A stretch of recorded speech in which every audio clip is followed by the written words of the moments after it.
Yeah, now more on this story that we developed earlier on in the day that talks about now the position of Okengo Matiang'i in regards to the other core principles of the United Opposition on how the presidential candidate for the United Opposition should be arrived at.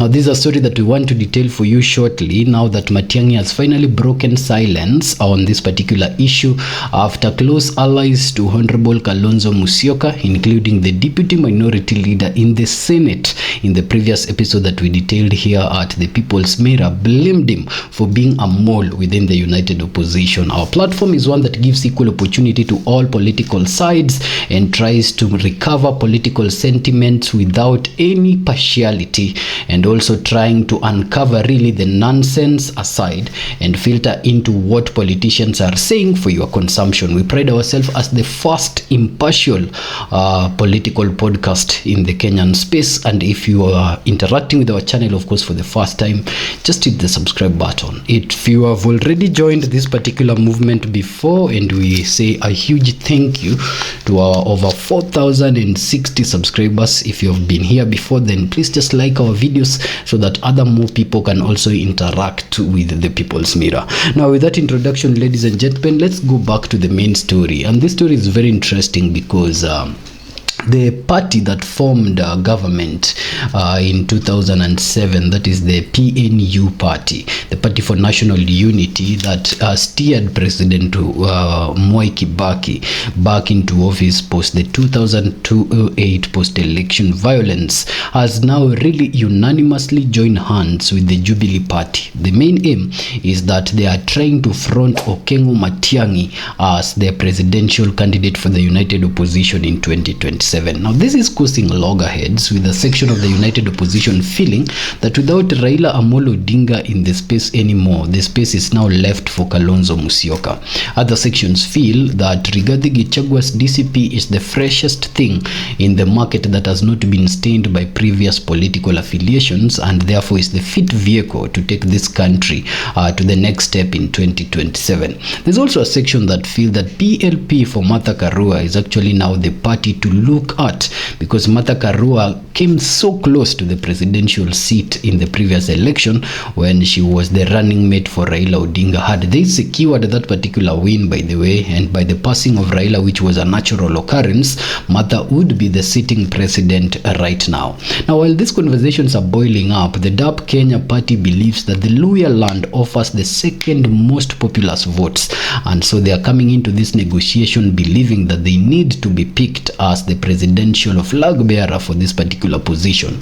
Lest you forget the Democratic Party, the DP party, which essentially was the mother of most of these politicians in the United Opposition right now, and still believes that justice and unity is the way to move forward, and so they are fronting Honorable Justin B. Muturi to become the presidential candidate. Now, this thing leaves around 5 presidential hopefuls within the United Opposition, and a short timeline to decide out of the 5 who really should be the president and how will the 4 be eliminated from this particular contest. You expect it, just like we do, that would not be a very smooth transition. Now, as it happens now, blames are left, right and center, and some of these blames are being aimed at Okengo Matiang'i, who does not have his own party but is coming through President Uhuru Kenyatta's party and is asking for a very empirical formula on arriving at the presidential candidature. While that is happening, other people feel like he's not fit to become the presidential candidate just because he does not have his own party. So we will make more political statements on this, ladies and gentlemen. Stay with us. But first, let us listen to the party leader of the PNU, Honorable Munya, surrendering their support, of course, to Okengo Matiang'i with the condition that should Matiang'i not be the favorite of the entire United Opposition, then they are even willing to work with any other individual that the United Opposition will front. Tumesema tutahusika kwa utaratibu wa kuchagua candidate yule ataombea kiti ya urais kwa kiti ya joint or united opposition. Sawa sawa? Lakini lazima tuketi tukubaliane conditions ni gani. Na tumewe hizo conditions lazima siwe na uasi na siwe participatory. Sawa sawa? Lazima wa Kenya ndio washikandao wa hii mambo wawe wamehusishwa kwa process ya kuchagua huyo candidate. Sawa sawa, hiyo ndio msimamo yetu, si msimamo ya Matiang'i peke yake, ni sisi zote. Yeye ni candidate wetu. Sawa sawa. Sasa hii ingine ya kupiganisha tuachane na hii. First of all, ni vizuri tujue United Opposition iko, lakini hakuna framework imetengenezwa mpaka sasa ya utaratibu wa kuchagua yule atakuwa flag bearer. Kwa hivyo ile inapeanwa kila mahali ni maoni. Sawa sawa.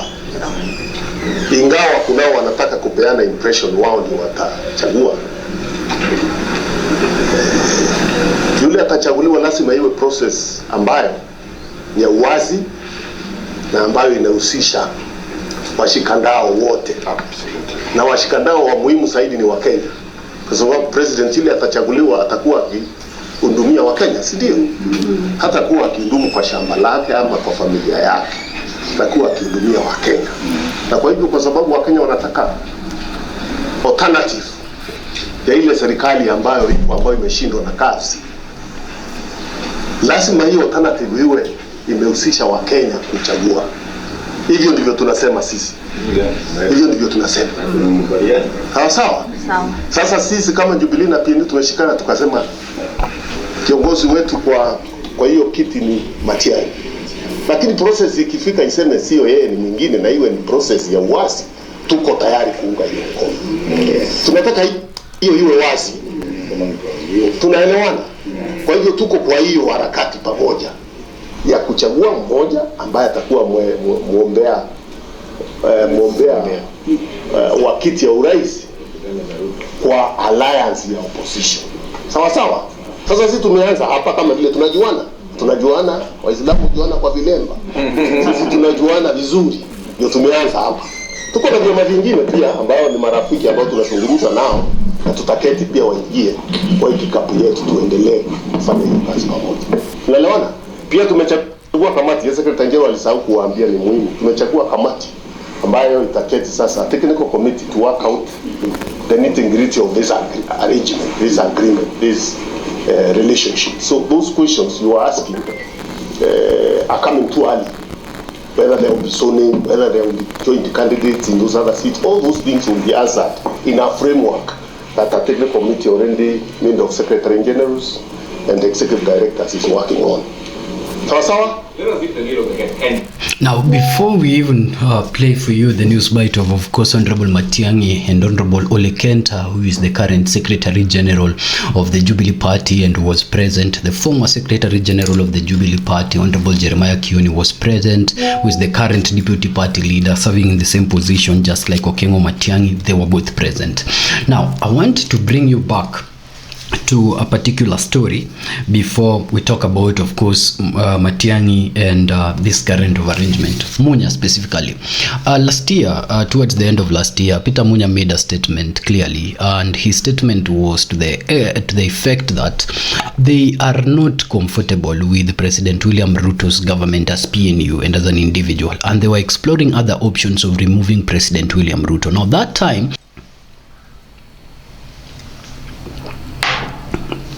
it was that time that the United Opposition fragmentation was coming into place, and they were trying to form the United Opposition. And of course, there were also talks of mountain parties that were a little bit not comfortable with the rallying behind the DCP party. They were comfortable with being in the United Opposition, remember, but they were not comfortable with being behind the DCP party. Jubilee Party was one of those parties that we talked about in the Civic Lens, our primary channel, as a mountain party that was not comfortable with being behind Rigathi Gachagua. There was, of course, the Safina party that belongs to Jimmy Wanjigi, that until now has shown that they are not very comfortable with following the lead of Rigathi Gachagua. Of course, there was Kabogo's party, which has now directly joined hands with the UDA party. Kabogo is on the other side, another mountain party that clearly showed they were not comfortable with being with Rigathi Gachagua. Now, we have another party, which was the PNU party. The PNU party, Honorable Munya was saying that he was not really comfortable with the arrangement that existed within the united opposition then, because he felt that Rigathi Gachagua was the domineering figure over the entire united opposition. But he said if the room could be created for them to actually jump in, then he would be more than willing to work with the united opposition. Now you're seeing the face of Munya, and he's the PNU leader. You know, PNU is joining hands with the Jubilee Party, and they're trying to front a different option of the mountain. There is the DCP party that is championing itself as the mountain party, but there are these small parties. There are up to 12. We could list them up to 12 small parties that are also from the mountain area, and out of them, the Jubilee Party, of course, the PLP party are the primary principals in the united opposition alongside the DCP party. But the leaders of these other political parties also have interest, and in that episode we were detailing, we said that the only problem with it is that each individual would want to have a say in the table come 2027, to the extent that the mountain might not be divided as a common front come 2027. Now what we are seeing is that other than the DCP party, Uhuru Kenyatta is also consolidating support around his party, and by the time we are getting into 2027, the DCP party might be very dominant in the mountain area, but all these subliminal parties that come from the mountain area will be merging hands with Jubilee Party, and the candidature of Matiang'i might be so strong at that particular level compared to the candidature of other members of the united opposition. Now this is something that is being worked on to take away the conversation that Matiang'i is coming into the table without his own party, and also even to take away the conversation of Rigathi Gachagua that they do not have a vehicle of their own, because at that point he will be asked, okay, you said you guys alighted out of President William Ruto's vehicle, okay, there was another mountain vehicle, the Jubilee Party, or is it only mountain if it's your party? So this is going to put the negotiation table very, very difficult for Rigathi Gachagua, and very, very agreeable, of course, for the Matiang'i's cohort. Now in this second part, we want to play the news bite from the Secretary General of the Jubilee Party, that's Honorable Olkenta, and also the Deputy Party Leader of the Jubilee Party, Matiang'i, to see what is the position of Jubilee with this arrangement, and what is the position of Jubilee come 2027 with that particular desire to become again not only the party that provided a president for 2 terms previously, but the party that is coming to rescue the nation again after the vice president, who was under the Jubilee Party for quite some time, became president. I think it's important for the Kenyan people to know that we have started this work today, and we are going to work together. And that is why we are starting our engagement in a way that is all inclusive, not just for the 2 parties, but to the Kenyan people. We are expecting other parties to join us. As my colleague has said, it does not affect the other parties or other formations, but I believe that there are many other parties that are willing to join us. We cannot for sure tell you now what our plans are, because that's what the agreement will contain. And when the time comes, we shall definitely give you the details of the agreement. But I can assure you that any engagement will be all inclusive. But the bottom line is, we have a presidential candidate, and that's our presidential candidate. And if at any one time in the future they'll need to engage other parties, we shall engage them. And that's why they say, as Jubilee and PNU, if there will be any discussions in future, we are going to the table as a team, to the negotiation table, we are going as a team. But for now, we know our president, and I'm sure many other parties know him as our president, and maybe there. So I think those are things that the details that have also will come in the future. But at least we started with the first step, which is very, very important and crucial for this country. So in the face value, this might look like just another alignment of political parties that are getting into arrangement to have a common bargaining power and of course consolidate power. But let's look at it a little bit deeply, the history of these 2 parties. The PNU party was in power between 2008 and of course the election of 2012-2013. That was the period of the PNU party, and I think that was the period that of course elections was not carried out within the 5-year space because of the 2008 post-election violence, and it's the year that now transitioned the election patterns as it is, but with just a few days. So the PNU party was the party then come 2012, the Jubilee Party gets into power. Excuse me. The Jubilee Party gets into power, and the Jubilee Party runs power between the period of 2012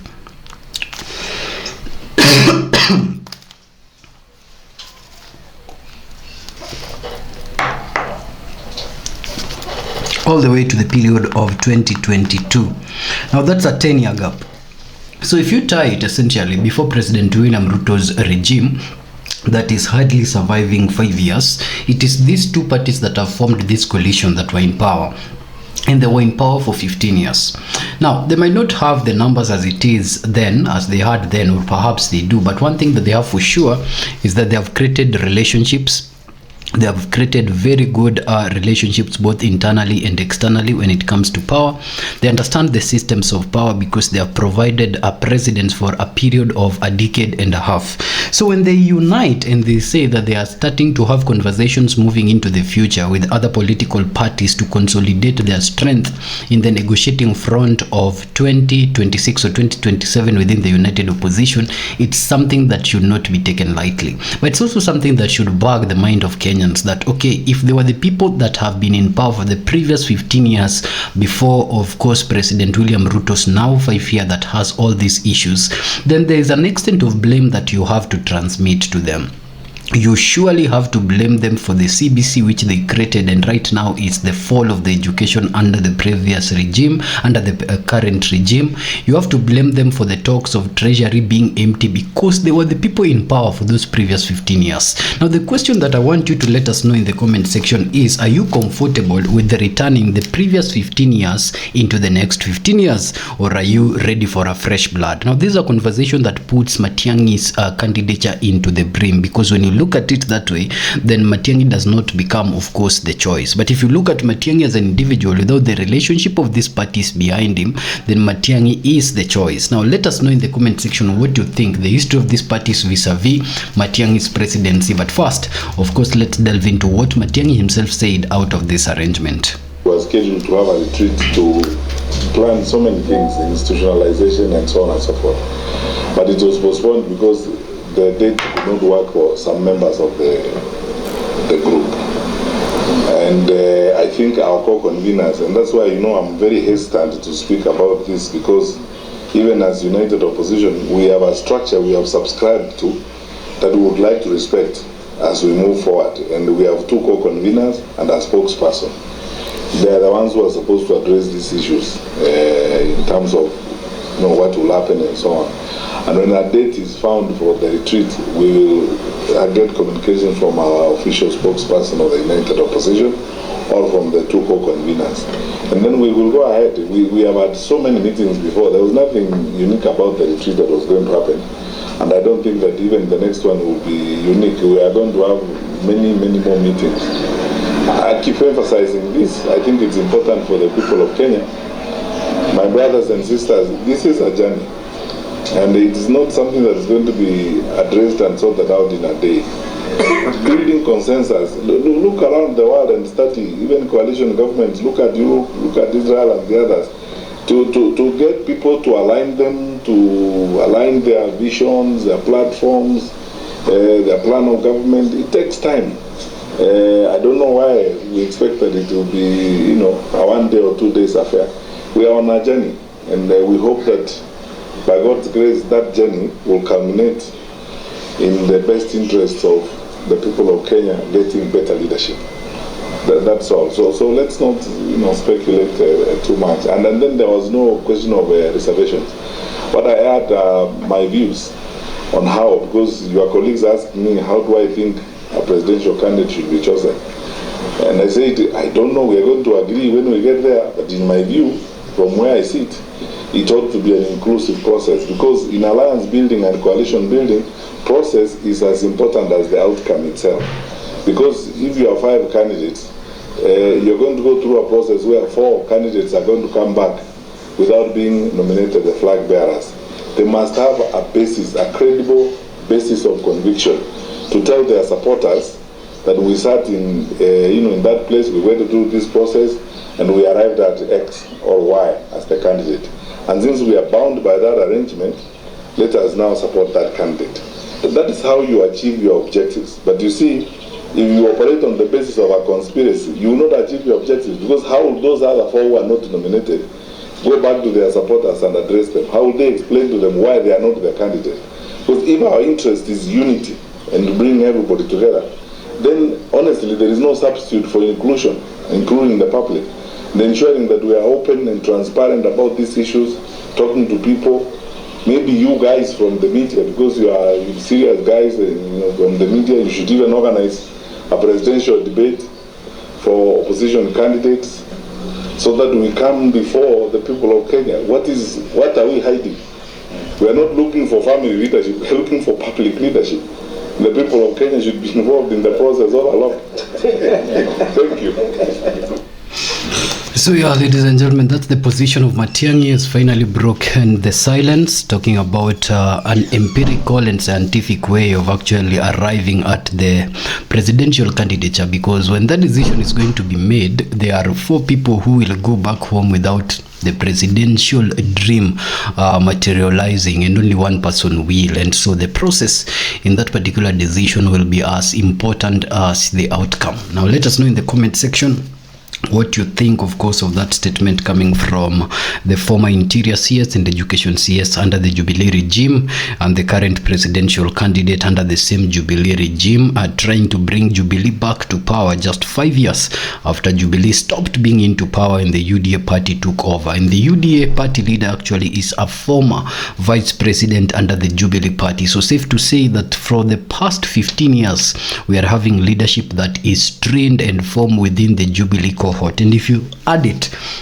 with the 5 years before it, when PNU was in charge and PNU is now joining hands with Jubilee, then you can say that we are under the 20-year rule of both PNU and Jubilee leadership. Just the tags have changed, but the individuals are the same and the party structures is similar. And right now, the two have now joined hands to come back for another, of course, 5 years, making it 25 or so. Numbers that here individually, and of course not the ideas of the People's Mirror at all. My personal ideas is that those numbers are worrying. They are worrying if that particular leadership was to just rotate around those particular same people that make the power moves. Matiang'i is a good fresh face and is a good alternative to the current regime, but the numbers and the parties that have had those numbers for over 20 years now behind him is worrying when it comes to running this nation. And so let us just know in the comment section what you think, your most honest views on the same, while you're also keeping it at the People's Mirror, which is your favorite and most impartial political podcast in Kenya right now. Hit the subscribe button if this is your first time, but if you're already a member of the People's Mirror, hit the like button. Keep it here until our next episode.